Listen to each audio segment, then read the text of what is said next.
Alors, quelques mots sur le nouveau projet du gouvernement sur l'allocation RSA et surtout les allocataires du revenu de solidarité active. Donc, il est question d'exiger des allocataires un travail compris entre 18 et 20 heures par semaine. Le RSA est faible, RSA de base 607 euros mensuels. Il était volontairement inférieur au revenu du travail, assez logiquement pour ne pas décourager le travail, mais jusqu'à présent, il n'y avait pas de contrepartie de travail. Donc, faire travailler les allocataires du RSA revient à les faire travailler pour un coût inférieur de 17% au SMIC, salaire minimum, au SMIC net, et de 35% inférieur au SMIC brut. Le RSA nous rend droit ni au chômage ni à l'assurance retraite. Ce travail à un tarif inférieur au revenu minimal n'est pas sans rappeler le contrat première embauche proposé, voté en 2006, mais jamais entré en application, fort heureusement. Contrat qui a d'ailleurs été par la bande avantageusement remplacé par les stages, puisque aujourd'hui un stage de plus de 2 mois est gratifié. Il ne s'agit pas d'un contrat de travail, donc on ne parle pas de salaire, d'une prime comprise entre 15 et 39% du SMIC. Les annonces de stage exigeant en général du candidat au stage d'avoir déjà toutes les compétences qu'ils sont censés apprendre. L'entreprise peut donc fonctionner pour partie grâce au travail des stagiaires qu'elle remplace à l'issue du stage. Il n'y a pas de licenciement à prévoir, puisque, je le redis, il ne s'agit pas d'un contrat de travail. Pour certains emplois, l'entrée sur le marché du travail se fait aujourd'hui uniquement à partir des stages, les entreprises enchaînant les propositions de stage dès qu'un stagiaire quitte la place. Et il faut vraiment lire les annonces de stage et les compétences requises du stagiaire pour être édifié et pour réaliser qu'il s'agit d'emplois déguisés et sous-payés.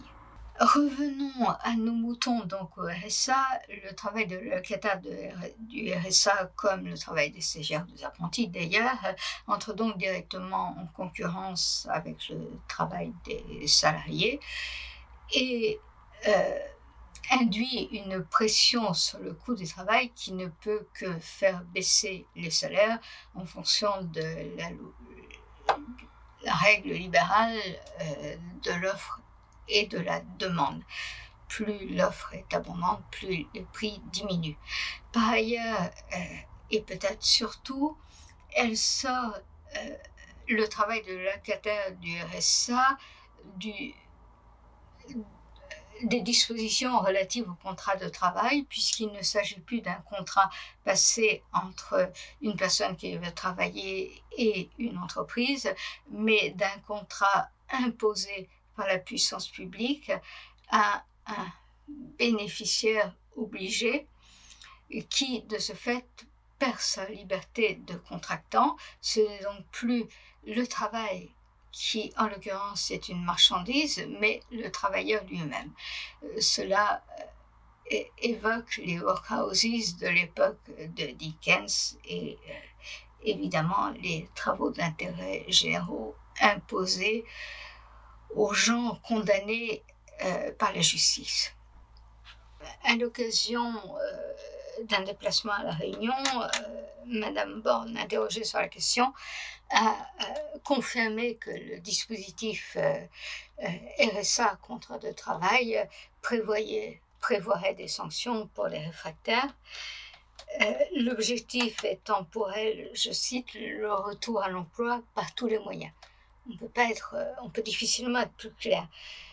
Le ministre a précisé dans la foulée que c'était d'autant plus nécessaire que nombre d'entreprises peinaient actuellement à recruter. Rappelons que c'est la même Madame Borne qui, avec sa réforme de l'assurance chômage, a quasiment exclu les emplois saisonniers des bénéfices de l'assurance chômage, ce qui ne rend pas très étonnant la nécessité aujourd'hui de trouver de la main-d'œuvre là où les saisonniers commencent à être réticents. D'ailleurs, dans sa grande bonté, la ministre a précisé qu'il serait possible de cumuler travail d'allocataire de RSA et travail temporaire, ce qui, à la place du chômage, permettra aux saisonniers de travailler double. On ne peut évidemment qu'augurer l'augmentation de la stigmatisation des obligés, qui ne sont déjà pas très bien vus dans la population générale, voire la relégation de ceux qui refuseraient l'obligation, avec pour conséquence, puisqu'il faut bien vivre, la montée de moyens parallèles de gagner sa vie, trafic de drogue, business divers, voire criminalité. Alors qu'il est, près de 18 départements sont prêts à tester ce dispositif de la honte. Résumons, à l'heure du report de l'âge de la retraite à 64 ans, à l'heure où le pouvoir d'achat des travailleurs est seulement grignoté par l'inflation, à l'heure où la réforme de l'assurance chômage a été décidée au détriment des chômeurs et notamment des saisonniers, à l'heure où l'intelligence artificielle menace des milliers d'emplois, notamment d'emplois qualifiés, il n'est plus question du tout, comme ça a pu être le cas en 2017, de revenu universel, mais de travail universel et de travail universel sous-payé. L'utilisation à contresens du concept valeur-travail qui confond allègrement les produits du travail et le travail lui-même, voire les produits du travail et le travailleur, a certainement permis cette forfaiture qui porte certainement la trace également d'un relent judéo-chrétien, tu gagneras ton pain à la sueur de ton front, mais qui est plus certainement le résultat d'une haine soigneusement attisée entre ceux qui ne possèdent pas grand-chose et ceux qui possèdent encore moins. Le libéralisme s'ingénie à créer des fausses fenêtres qui opposent les travailleurs, les allocataires, les Français, les étrangers, les jeunes, les vieux, les méritants, les déméritants, les bons citoyens, les profiteurs, en bref, les gentils et les méchants. En 1943, mon père, à l'âge de 19 ans, a été, comme beaucoup de jeunes de sa génération, envoyé au STO. Et pendant l'hiver, à la fin de l'année 44, il a eu le malheur, pour améliorer son ordinaire, d'aller piquer quelques pommes de terre avec des copains, et pour ce forfait, ce crime de les empires, s'est retrouvé en camp de concentration avec l'étiquette politique. Il n'y est resté, heureusement pour lui, que fin février au 7 avril, date de la libération du camp de Salzgitter.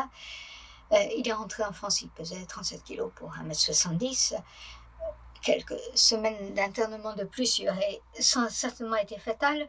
Alors, nous sommes très loin aujourd'hui de cette situation des travails obligatoires et des camps de concentration. Néanmoins, pour les gens de ma génération, transformer le contrat de travail en travail obligatoire a une résonance absolument sinistre.